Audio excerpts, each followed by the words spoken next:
یەکینەکانی پاراستنی گەل یەفەگا تابووری کەتیبەی یا هێزەکانی سۆرانان ئەوانەی کە ئێستا لە ڕۆژ ئاوا شەڕ و خەبات دەکەن.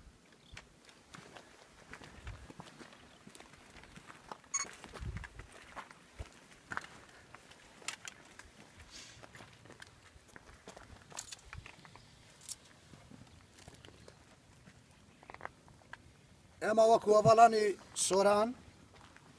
هەم ئەڤەڵانی باشووری کوردستان هەم ئەڤەڵانی ڕۆژهەڵاتی کوردستان تایبەت هەڤەڵانی سۆران بۆ ئەوەی بۆ گەلی شانگال و بۆ ئەو منتیقەیە کە ئێستا لە ژێر دەستی چەتەکانی داعشدایە بڕیارمان داوە کە هێزێکی پتە و هێزێکی بەقووەتر دروست بکەین بۆ ئەوەی بتوانین چەتەکانی داعش لابەین بەرین. ئێستا هێزەکانمان بڵاو بوونە لە منتیقەی کوبانێ لە منتیقەی سەرەکانی لە شارەکانی جەزعا هێزەکانمان لە شارەکانی ڕۆژئاوای کوردستان لە هەمویان بەشداریان کردیە و ئێستاش دەمانەوێت دەها زیاتر کارامەتر باشتر لە شارەکانی دژی داعش و دژی دوژمنانی کوردستان دەها کارامەتر کار بکەین بۆ ئەوەی بتوانین وڵاتی خۆمان لە ژێر دەستی چەتەکانی داعش و لە ژێر دەستی دوژمنانی کوردستان دەربخەین و وڵاتی خۆمان ئازاد بکەین. بە تایبەت بۆ گەلی شانگال ئێمە مزگینی دەدەین کە قووەتی خۆمان بە قووەتر بکەین زۆر زۆر بە قووەتر بکەین بۆ ئەوەی بتوانین بۆ ئەوەی بتوانین کە شۆڕشی ڕۆژ ئاوای کوردستان بۆ ئەوەی بتوانین گەلی ئێمە لە هەر کوێیەکی کوردستان بێ لە هەر کوێیەکی دنیا بێ ئەو گەلە بپارێزین. هەر بۆ ئەوەش ئەو کەتیبەیە ئەو هەواڵانە هەمویان وەکو فیدایی حازرن بۆ شار حازرن ئامادەن بۆ ئەوەی ڕۆژ ئاوای کوردستان ئازاد بکەن هەر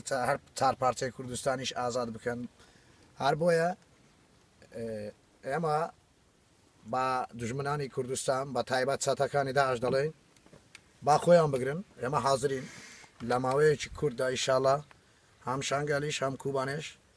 دەتوانین 100% سەرکەوتنی باش سەرکەوتنی گرنگ و تاریخی و مێژووی بۆ گەلەکەمان بەدەست بێنین و چەتەکانی داعشیش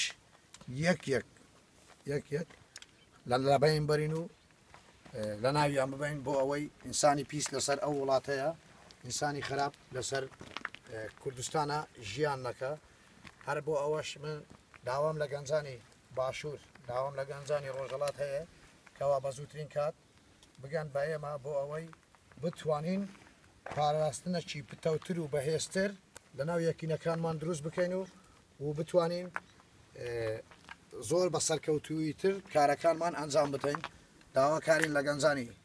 ڕۆژهەڵات گەنجانی باشوور گەنجانی پارچەکانی تری کوردستان زوو خۆیان بگەینن بە ئێمە و ئێمە زوو بتوانین بە زووترین کات هەم کوبانەیە هەم شانگالێ ئازاد بکەین و بژی سەرۆکاپ و بژی یەکینەکانی پاراستنی گەل یەپەگە.